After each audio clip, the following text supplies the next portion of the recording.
오늘 말씀의 서론이 좀 길기도 한데 또 우리들의 현실에서 여러분들이 당면한 문제일 수도 있고 해서 좀 무거운 주제일 수도 있겠습니다만 아무튼 여러분들이 좀 주의 깊게 들어보시고 단순히 흑백 논리로 뭔가 해결할 수 있는 문제는 아니니까 그런 부분도 함께 생각해 주시면 고맙겠습니다.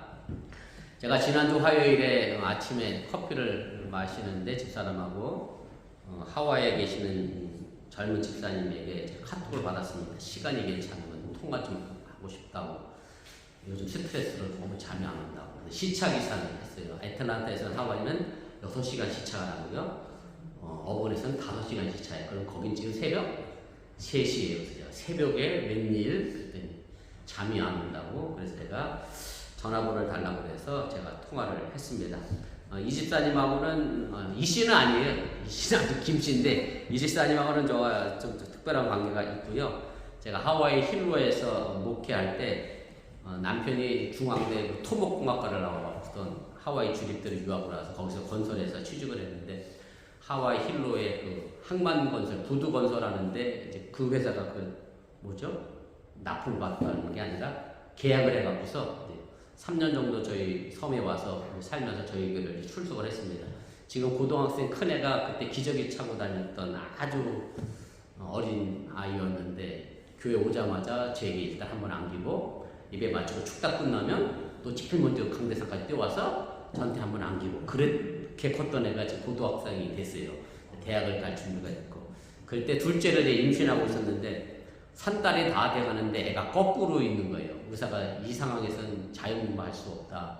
아무래도 제왕절개를 해야 될 것 같다. 그렇게 이제 의사한테 이야기를 듣고 와서 이 두 부부가 저희 집에 찾아와서 뜬금없이 목사님 애 좀 돌려주세요. 그래서 의사가 못 돌리는 애를 저보고 돌려달라고 해서 뭐 어떡하겠어요. 목사가 할 수 있는 일은 그 부부를 위해서 간절히 기도했는데 애가 돌아서 나왔습니다. 애가 돌아서 나와서 큰 애가 알아. 작은 애가 이제 마루인데 그 집은 여전히 저를 애 돌린 목사님으로 애들한테 이야기하고 하고 2년 전에 애들 갔을 때 하와이 가서 그 집사님네 가정 함께 만나고 이런저런 이야기를 했습니다. 근데 이 집사님이 새벽까지 잠을 못 잘 정도로 스트레스 받은 거 이제 대학 문제는 아니고요. 교회 문제 때문에 이제 아주 힘들어하고 스트레스를 받았습니다. 뭐 아시는 분도 계시겠습니다만은 지금 미국이 특별히 지금 우리도 빌려 쓰고 있는 이제 UMC 교회가 교단 분리를 했습니다. GMC와 UMC가 분리가 됐습니다. 유나이티드 메소디 처치와 글로벌 메소디 처치가 이제 분리가 됐는데 이제 겉으로 드러난 표면적인 이유는 동성애 문제입니다. 유나이티드 메소디 처치는 동성애자를 교회에서 주례를 해줄 수 있고 목사 안수도 줄 수 있는 쪽에 찬성을 하고 있고 글로벌 메소디 처치로 나간 쪽은 동성애를 반대하는 표면적인 이유로 그렇게 돼 있는데 사실은 단순하게 이제 첫번의 문제로 해결할 문제는 아닌데 아무튼 그런 문제로 인하여 지금 UMC와 GMC가 작년 12월에 거룩한 이혼이라는 표현을 통해서 이제 나눠지게 됐습니다. 그런데 근본적인 문제를 좀 들여다보면 저도 뭐 UMC 안에 있는 사람이 아니라 UMC에 있는 친구들한테 듣고 여러 가지 얘기를 듣는데 두 그룹 간에 큰 정치적 갈등이 있습니다. 여러분들이 아시는 것처럼 미국에는 남과 북이 나눠서 남북전쟁을 했습니다. 남쪽은 노예제를 주장했던 사람들이고 북쪽은 노예제 폐지를 주장했죠. 그래서 전쟁이 일어났죠. 혹시 여러분들 사순절 묵상할 때 기억하시는지 모르겠습니다만은 하디가 한국에 선교할 때 남감리에 북감리에 막 이런 얘기 나오잖아요. 그래서 이게 도대체 감리예요, 감리지. 남은 뭐고 북은 뭐냐. 그러다가 결국 마지막 거의 다 가서는 어떻게 됐죠? 38일째인가 9일째인가 기억이 나는데 남북감리교회가 연합이 돼서 한국에 있는 개신교회도 다 통합됐으면 좋겠다. 열심히 묵상하신 분은 기억할 거고 대충 보신 분은 기억이 안 나고 그래서 어쨌든 남북감리교회도 통합이 됐습니다. 뭘로? 유나이티드로 말 그대로 유나이티드가 된 거예요. 서로의 입장과 견해의 차이가 다르지만 남북의 문제를 하러 하나 돼서 유나이티드라는 메소드 처치 UMC가 통일이 됐습니다. 그런데 물론 통일이 됐지만 그 안에는 여전히 정치적인 분쟁이 있고 뭐 통일됐다고 해서 사람이 다 같은 생각을 갖고 있나요? 여러분들이 부부가 한 몸이 됐다 해서 부부가 생각이 같으신가요? 아니 저 다 다르잖아요. 다 각자 다른 생각을 갖고 있는데 뭐 교단 안에 뭐 그런 문제가 안 생기겠습니까? 결국 그래서 그 분쟁의 문제가 겉으로는 이제 동성애 찬반으로 나눠서 교단이 갈라지게 됐습니다. 그래서 동성애를 반대하는 GMC로 약 4,000개의 교회가 나갔고, 그 4,000개 교회의 주류는 대부분 트럼프와 같은 남쪽 보수 백인들 복음주의 교회라고 일명 얘기하는, 요즘 트럼프 전 대통령이죠. 대선 선거하면서 무시하면서 이런 심각한 얘기 또 하시더만요.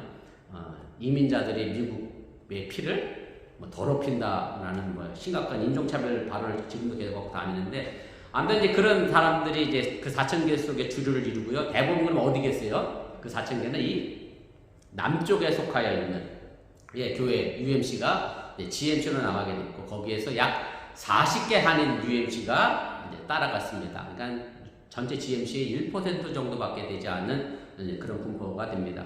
제게 전화를 한 분도 UMC에 계셨는데, 지난 연말까지가 사실은 UMC, GMC가 거룩하게 이혼하는, 합법적으로 이혼하는 그런 기간이었거든요. 그래서 그 교회 담임 목사님이 우리도 UMC를 탈퇴하고 GMC로 가겠습니다라고 교인 총회를 해서 투표를 했는데, 그 통과가 됐어요. 3분의 2가 찬성하면 통과가 되거든요.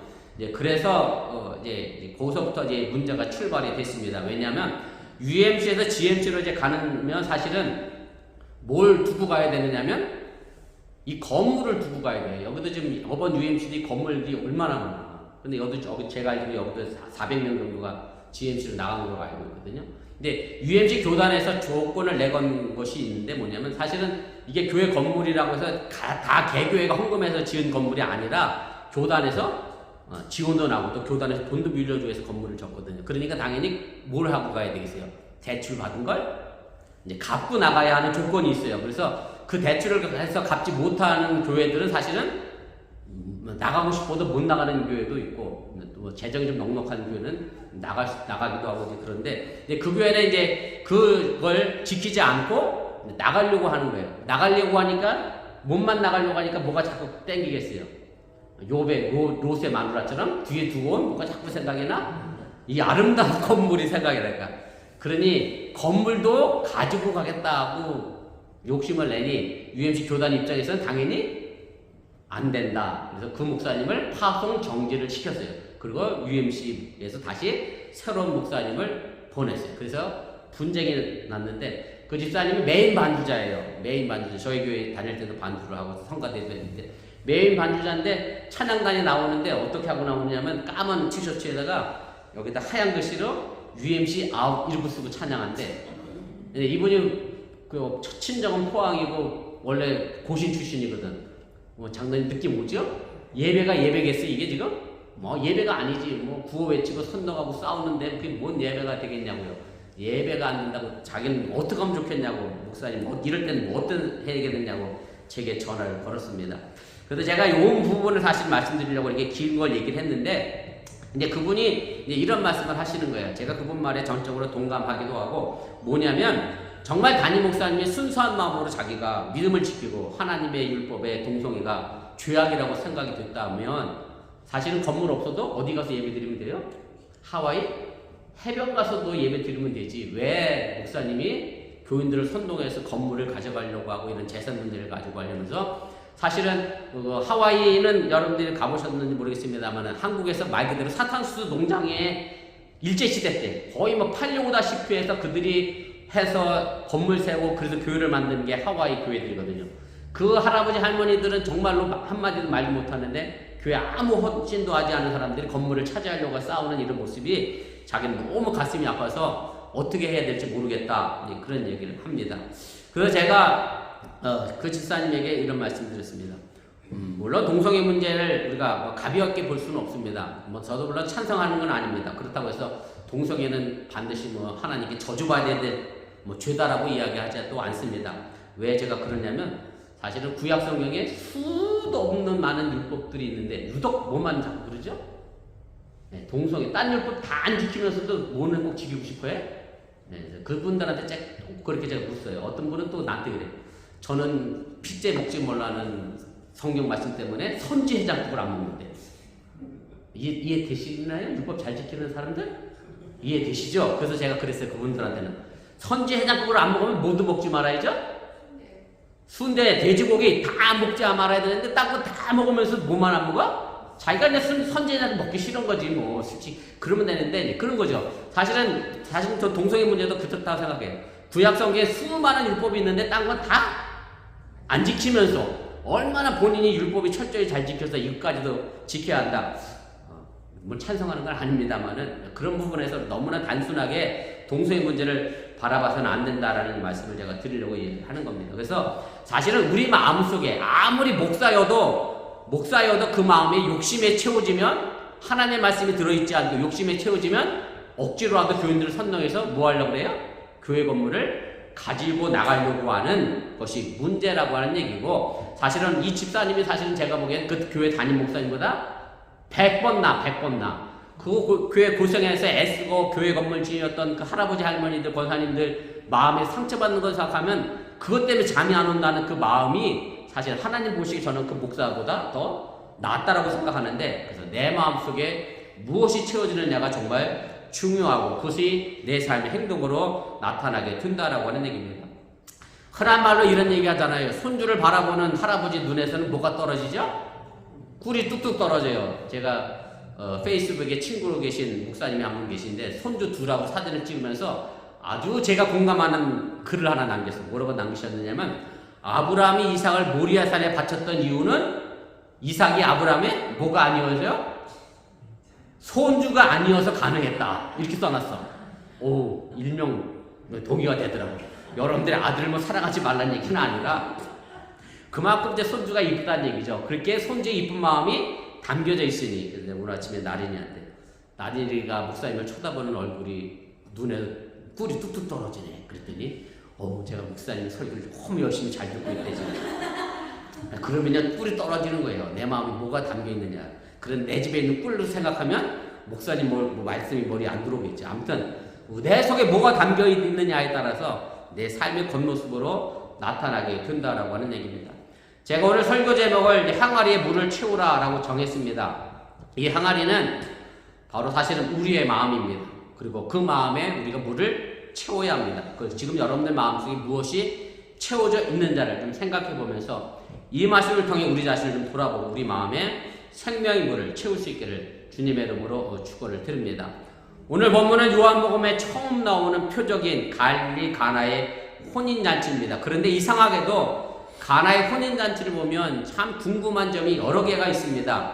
제가 3가지를 선택해서 여러분들에게 말씀을 드리는데, 그 첫째는 왜 혼인잔치 벌어진 곳이 갈릴리 지역의 가나에서 일어났느냐가 첫 번째 의문입니다. 왜냐하면 사실 예수님께서는 갈릴리와는 아무런 연고가 없으신 분입니다. 지금 요한복음을 수요일날 성경 공부하고 있는데 사람들이 예수님을 다 어디 출신이라고 지금 오해하고 있느냐면 다 갈릴리 출신이라고 오해를 해요. 근데 예수님 사실은 갈릴리와 연고가 없거든요. 예수님이 실제적으로는 다윗의 자손으로 베들레헴에서 출생을 했습니다. 그런데 왜 하필 혼인잔치 벌어진 곳이 갈릴리 가나였느냐? 이것이 하나의 의문이고, 또 하나 이상한 혼인잔치가 벌어졌는데 신부가 보이지 않습니다. 신부가 보이지 않고 신랑만 구절에 잠시 나와 있습니다.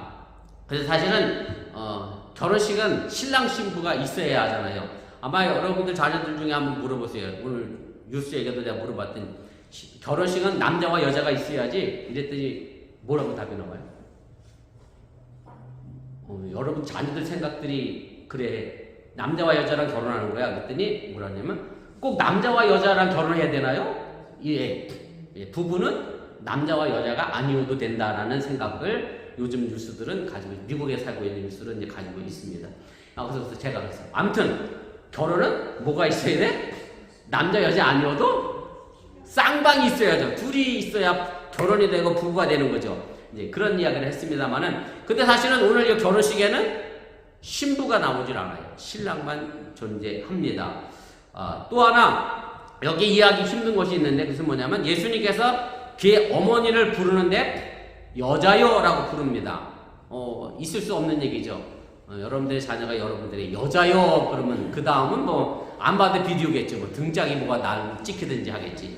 아무튼 우리 한국 정서는 이해할 수 없는 그런 이야기가 있습니다. 아무튼 갈릴리 가나 혼인잔치는 이런 의문점 투성인데, 이 의문점 속에 갈릴리 가나 혼인잔치 의미가 들어있다라고 하는 사실을 여러분들이 깨달으시길 바랍니다. 먼저 오늘 본문에 나오는 무대는 이제 갈릴리 가나입니다. 이 무대는 어디에서 처음 등장하느냐면 1장 후반부에 가면 빌립이라고 하는 사람이 나다나엘이라는 친구에게 예수님을 소개합니다. 야, 나사렛에서 예수님이 나오셨는데 메시아야, 선지자야. 그랬더니 나다나엘이 뭐라고 얘기하느냐면, 야, 그 나사렛에서 무슨 선한 것이 날 수 있겠느냐? 나사렛 그 촌동네에서 무슨 메시아가 그리스도 선지자가 나오냐? 있을 수 없다라고 이야기를 하게 됩니다. 완전히 예수님을 무시를 합니다. 그런데 요한복음 21장 2절에 보면 이 나다나엘의 고향이 거기에 나와요. 이렇게 돼 있어요. 시몬 베드로와 디두모로 하는 도마와 갈릴리 가나 사람 나다나엘. 나다나엘은 갈릴리 가나 사람입니다. 그래서 1장 후반부에 나와 있는 나다나엘과 2장 시작에 있는 갈릴리 가나는 서로 연결이 되어져 있습니다. 나다나엘의 고향에서 첫 표적을 행하신 데는 이유가 있다라고 하는 얘기입니다. 하나님과 나다나엘로 대표되는 골수 유대인인 이스라엘의 관계를 말하고 있는 겁니다. 하나님과 이스라엘의 관계를 재정립하는 것이 바로 갈릴리 가나 혼인잔치라는 말씀입니다. 혼인잔치라고 하는 것은 부부가 서로 남녀간에 서로 새로운 계약을 맺는 출발점입니다. 이 출발점에 신랑은 있는데 신부가 보이지 않습니다. 신부가 없는 혼인잔치는 사실은 불가능하다라고 하는 얘기입니다. 갈릴리 가나의 혼인잔치는 그래서 사람과 사람의 결혼이 아닌 하나님과 사람의 결혼을 말하고 있음 또한 여러분들이 깨달으시기를 바랍니다. 마태복음 25장에 가면 열처녀의 비유가 나오는데 그 열처녀가 등과 기름을 준비해서 누굴 기다리죠? 신랑을 기다립니다. 그 열처녀의 남녀 관계는 결국 모시는 하나님, 예수님과 신부되는 이스라엘을 상징적으로 이야기합니다. 구약에서 나타나는 하나님은 신랑, 이스라엘은 신부라고 하는 그런 율법적 관계에서 새로운 관계의 시작을 의미하게 됩니다. 바로 그런 잔치에 예수님과 그의 제자들 어머니가 초대를 받았습니다. 예수님의 어머니가 초대받은 이 혼인잔치에서 아주 중요한 역할을 하게 됩니다. 포도주가 떨어지게 되자 예수님의 어머니 마리아는 이렇게 말합니다. 포도주가 떨어진지라. 예수의 어머니가 예수에게 이르되 저들에게 포도주가 없다 하니. 이 이스라엘에서 포도주는 혼인잔치에 꼭 필요한 기쁨의 상징이죠. 제 때는 그랬습니다. 시대가 많이 바뀌어서 제가 일부 예배 때 얘기했더니 저만 잔치국수 먹었던데요? 다 요즘 뷔페 먹던데요? 근데 갈비탕 먹었을 텐데. 잔치국수 다음은 갈비탕 시대인데 갈비탕 드신 분 계세요? 결혼식 때? 안 그래. 다 뷔페로 넘어갔나구나. 저 때는 잔치국수 먹었거든요. 노고지가 되게 맛있대. 왜 멸치국수를 잔치국수로 했을까 생각을 해봤는데 제일 싸지 않았을까 싶어요. 그지? 잔치 때 많은 사람들을 동시에 대접하려고 하면 제일 싸고 아마 제일 풍성해서 멸치국수에 국물에 국수 말아서 아마 줬던 것 같은데. 이스라엘에서 포도주가 없다는 얘기는 한국에서 잔치집에 잔치국수가 없는 거랑 똑같은 상황이 생긴 거거든요. 무슨 기쁨이 있겠어요? 기쁨이 사라진 결혼식이 돼버리고 말았다라고 하는 얘기입니다. 잔치에 꼭 필요한 포도주가 없다는 것은 마리아가 바라보고 있는 유대교의 모습입니다.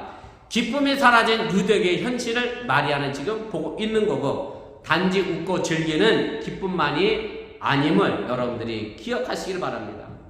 하나님의 말씀을 통해 얻어지고 깨달아지는 기쁨이 사라진 유대교의 모습을 보여주고 있다는 말씀입니다. 지금 여러분들이 제 말씀을 듣고 있습니다마는 제 말씀을 들으면서 제 말씀이 아니라 제가 대신 전하는 하나님의 말씀을 들으면서 습관적으로 들으면 우리도 기쁨이 사라진 유대교와 다르지 않습니다. 다시 말씀드리면 기쁨이 사라진 신앙생활이 되는 것이고 이 말씀이 내 말씀이 아니라 그냥 다른 사람의 이야기, 2000년 전의 이야기로 그냥 끝나버리게 된다는 말씀입니다. 우리가 신앙생활에서 기쁨을 누리려고 하면 바로 이 말씀이 내 말씀이 되어서 우리 안에서 샘이 되어서 콸콸 쏟아져 나와야 하는데 그러지 못하다 보니 예배는 그냥 습관적으로 드리게 되고 우리에게는 기쁨이 사라지게 됐다는 말씀입니다. 포도주가 떨어진 혼인잔치에서 마리아가 예수님께 포도주가 떨어졌다고 하니까 예수님이 어머니에게 이렇게 말을 합니다.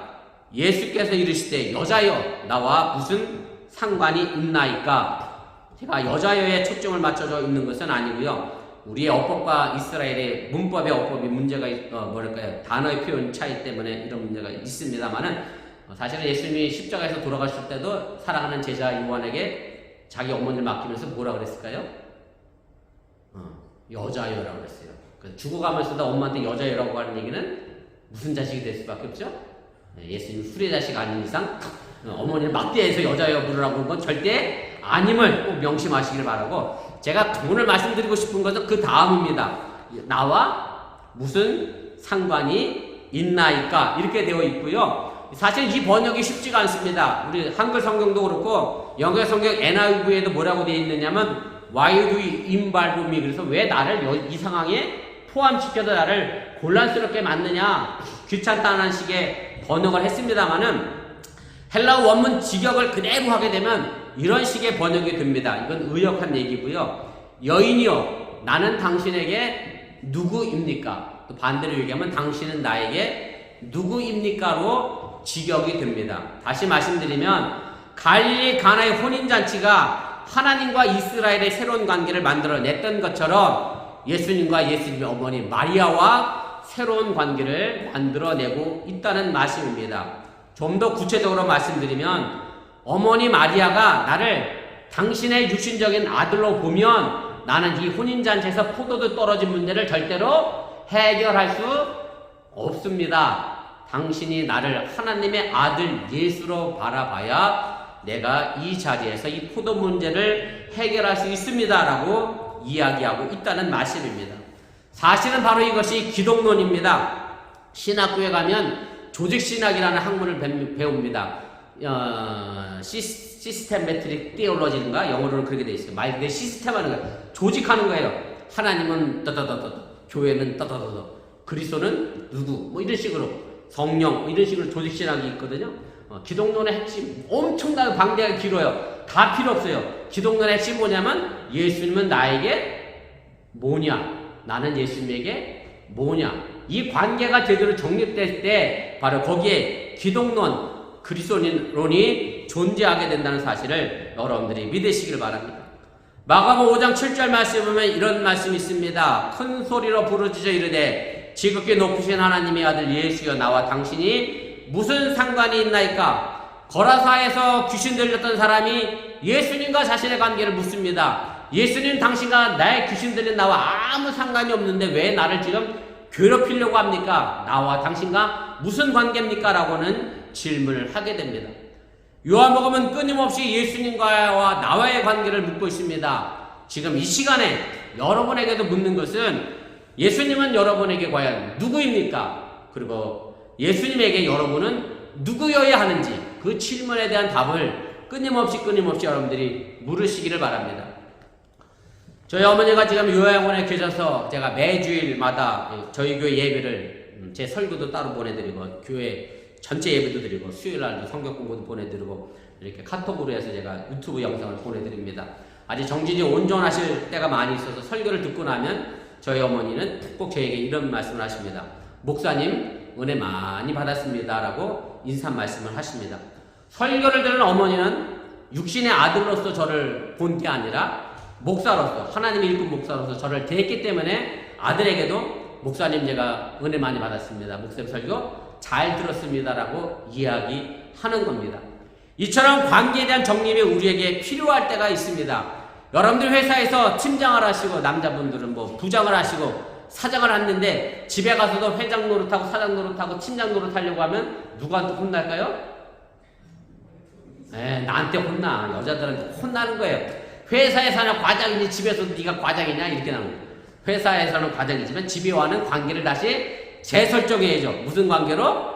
남편과 아내의 관계로, 아버지와 자녀의 관계로 재설정을 해야 그 관계는 편안해지는 겁니다. 회사에서 가지고 있던 그 관계를 집에 와서도 계속 강요하고 요구하게 되면 그 관계는 굉장히 복잡해지고 답답해질 수밖에 없다라고 하는 얘기입니다. 예수님의 어머니는 예수님에 대하여 이래서 깨닫게 됩니다. 그래서 오늘 본문 5절에 이렇게 말씀합니다. 그의 어머니가 하인들에게 이르되 너희에게 무슨 말씀을 하시는지 그대로 하라. 예수님을 다시 봤기 때문에 육신의 아들에게로 봤다고 하면 하인들에게 이런 말을 하지 못했을 겁니다. 하나님의 아들 예수로 봤기 때문에 무슨 말을 하든지 너희들이 그 말을 따라서 순종해라 라고 이야기하며 예수님의 모습을 다시 인식하고 발견하게 됩니다. 사실은 예수님이 무슨 말씀을 하시는지 그대로 하라라고 하는 이 말은 믿음을 통해 만들어진 새로운 관계이고, 또한 이 믿음이 우리에게 있어야 합니다. 예수님이 내게 뭐라 말씀하시는지 내가 그 말씀대로 뭐든지 하겠습니다, 순종하겠습니다라는 바람의 믿음의 관계가 우리 안에 있어야 우리도 물론 포도주를 만들어내는, 기적을 만들어내는 역사를 이루게 된다라고 하는 사실을 여러분들이 믿으시기를 바랍니다. 자, 그럼 그걸 어디에 채워야 하느냐? 그것이 관건이 됩니다. 오늘 본문 6절 7절입니다. 유대인의 전결 예식을 따라 두세 통 드는 돌 항아리 6이 놓였는지라 예수께서 그들에게 이르시되 항아리에 물을 채우라. 오늘 여기 정결 예식이라고 하는 단어가 나오는데 영어로 보면 세레모니얼 워싱이라고 되어 있습니다. 말 그대로 씻어내는 의식입니다. 뭘 씻어내는 의식이겠어요? 더러운 걸 씻어내는 의식을 이야기합니다. 이 더러움을 씻어내는 물이 들어가는 돌 항아리가 두세 통이라고 되어 있습니다만 영어는 20갤런에서 30갤런이라고 되니까 제가 조금 더 이해가 돼요. 어느 정도 항아리 크겠구나 답이 나오는데, 이렇게 표현을 하는데 바로 이 돌 항아리는 우리의 마음을 상징하고 이야기하고 있음 또한 여러분들이 깨달으시길 바랍니다. 이 돌 항아리 6시에 씻는, 더러움을 씻는 물이 들어갔습니다. 우리 마음속에 이 더러움을 씻어내는 물, 그 물이 채워져야 우리도 더러워진 마음이 깨끗해질 수 있다고 하는 사실을 여러분들이 잊지 마시길 바랍니다. 요한복음에는 물이 많이 등장합니다. 오늘 본문 2장에도 물이 나오고 4장에 가면 무슨 물이 나오죠? 사마리아 여인과 수가성 여인과 사마리아 운물가에서 예수님이 물을 얘기합니다. 내가 주는 물은 영원히 목마르지 않을 것이다. 나도 그 물을 달라 얘기합니다. 그리고 7장에 가면 지난주에 수요 성경 공부 시간에 했던 얘기인데, 나를 믿는 자는 성경이 이름과 같이 그 배에서 뭐가 나오죠? 생수의 강이 흘러나오리라. 아주 유명한 말씀이 7장에 또 나옵니다. 그리고 7장 39절에 이 물에 관하여 요한복음 저자는 이렇게 해석을 합니다. 이는 그를 믿는 자들이 받을 성령을 가리켜 말씀하신 것이라. 요한복음의 물은 성령입니다. 예수님이 전하시는 말씀이고 예수님의 가르침을 의미합니다. 그래서 굳어진 돌 항아리 같은 우리 마음속에 예수님의 말씀, 예수님의 가르침, 예수님의 성령이 채워져야 우리의 삶을 기쁨으로 바꾸어 갈 수 있다는 말씀입니다. 예수님은 돌 항아리에 물을 채우러 가 했더니 하인들이 돌 항아리에 물을 채웠습니다. 어디까지 채웠느냐 하면 7절 후반부에 보면 아귀까지, 아주 꼭대기까지 찰찰 넘치도록 채웠다라고 이야기를 하게 됩니다. 예수님의 가르침의 말씀이, 성령이 내 마음에 그렇게 가득 채워져야 합니다. 그래야 변화할 수 있습니다. 그래야 정말로 숙성된 포도주를 우리가 맛볼 수 있다고 하는 사실을 여러분들이 잊지 마시기를 바랍니다. 제가 한때는 포도주를 먹었던 적이 있었습니다. 언제 먹었느냐면 수술하고 항암 치료하는데 포도주가 저거에 좋대요. 뭐죠?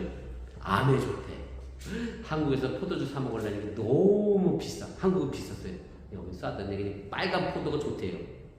근데 점점 비싼 건 요즘 난 드라마 보면서 새로 와. 비싼 건 뭐 몇백만 원씩도 한다며 포도주가. 그럼 왜 비싸겠어요? 왜 비싸겠어요? 근데 최근에 딴 거 싸. 왜 그럴까요? 뭔 차이겠어요?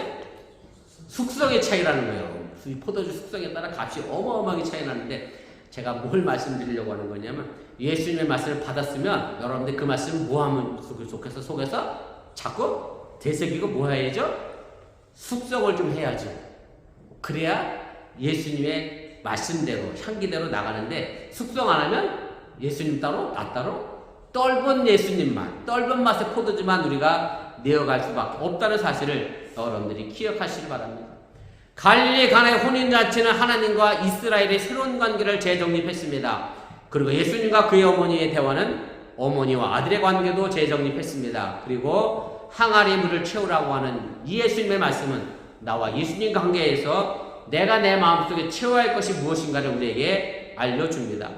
여러분 각자가 채워야 할 물이 다릅니다. 뭐 그렇다고 해서 예수님 말씀이 다르다는 얘기가 아니라 예수님 말씀은 동일합니다. 그런데 뭐가 다 다르냐면 항아리가 다 다르잖아요. 여러분들 각자가 다 다릅니다. 그래서 제가 전하는 말씀도 사실은 여러분들 마음속에 다 다르게 들릴 수 있습니다. 내가 받아들여야 될 말씀이 뭔가, 이 말씀 속에서 나는 뭘 깨달아야 하는가, 나는 뭘로 채워야 내 삶이 예수님처럼 변할 수 있는가, 내 인격의 삶이 어떻게 성숙해질 수 있는가, 여러분들 스스로가 예수의 말씀을 성숙화시키며 숙성시켜 나가 예수님을 통하여, 그 가르침을 통하여 내 삶을 채워나갈 수 있기를 주님의 이름으로 간절히 축원을 드립니다. 예수님은 혼인잔치를 맡은 연회장에 물로 된 포도주를 떠서 주라고 말씀합니다. 그러자 연회장이 관심을 갖는 것이 있습니다. 아니 그동안 좋은 거 숨겨놓고 왜 나쁜 거 내놓더니 이제 와서 좋은 거 내놓느냐, 도대체 이 좋은 포도주가 어디서 나왔느냐, 그 출처를 궁금해합니다. 우리의 출처가 어디여야 하느냐, 우리의 출처는 바로 예수 그리스도가 되어져야 합니다. 크리스찬, 그리스도인 전부 크라이스트와 더해져서 만들어진 합성어입니다. 우리의 출처는 예수 그리스도야 그 안에 참된 기쁨의 포도주가 담겨진다는 사실을 여러분들이 믿으시기를 바랍니다. 그리고 요한복음 저자는 마지막 11절에 자신의 생각을 이렇게 이야기합니다. 예수께서 이 첫 표적을 갈릴리 가나에서 행하여 그의 영광을 나타내심에 제자들이 그를 믿으니라. 요한복음 저자는 표적이라고 표현합니다. 기적이다, 이적이다, 놀라운 일이다 라고 이야기하지 않았습니다. 영어 표현을 보면 더 정확할 수 있습니다. 미라클리우스 사인이라고 되어 있습니다. 미라클리우스는 앞에 빼고 사인은 뭡니까? 뭘 가르치는 겁니다. 고향 가든 앞에는 무슨 사인이 붙었을까요? 집사님?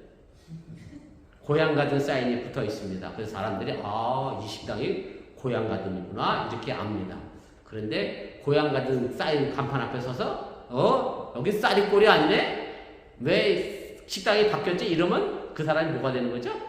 바보가 되는 거예요. 자, 예수님이 이 기적을 통해서 우리에게 뭘 보여주셨어요? 사인을 보여주셨어요. 사인. 나는 그리스도다. 나는 메시아다. 나는 구세주라고 하는 사인을 보여줬는데 어떤 사람은 믿었고 어떤 사람은 믿지 않았습니다. 그리고 한 번 믿은 사람에게 더 이상 뭐가 필요 없죠? 사인이 필요 없습니다. 우리 교회 앞에도 사인이 있습니다만은 우리 테니스에서 오신 황현주 성도님은 사인 보고 오셨을 것 같지만 여러분들은 사인 보고 오시나요? 우리 교회 간판 보고 들어오셨어요? 여기 우리 교회에 간판 보고 이미 아는 사람은 간판이 더 이상 필요 없습니다. 여러분들은 이미 예수 그리스도가 구세주이기에 그 사인이 필요는 없습니다만은 그러나 이 사인이 어떤 사람들에게는 믿지 못할 사인이 된다는 것을 기억하시면서 나는 이 사인 앞에 어떤 삶을 취해갈 것인가 늘 생각해보며 그려보시기를 바랍니다. 바라기는 돌 항아리 같이 딱딱해진 내 마음속에 예수님의 말씀과 가르침으로 채워져서 정말로 수성되어 깊은 맛을 내는 기쁨의 크리스찬이 될 수 있기를 주님의 이름으로 간절히 축원을 드립니다.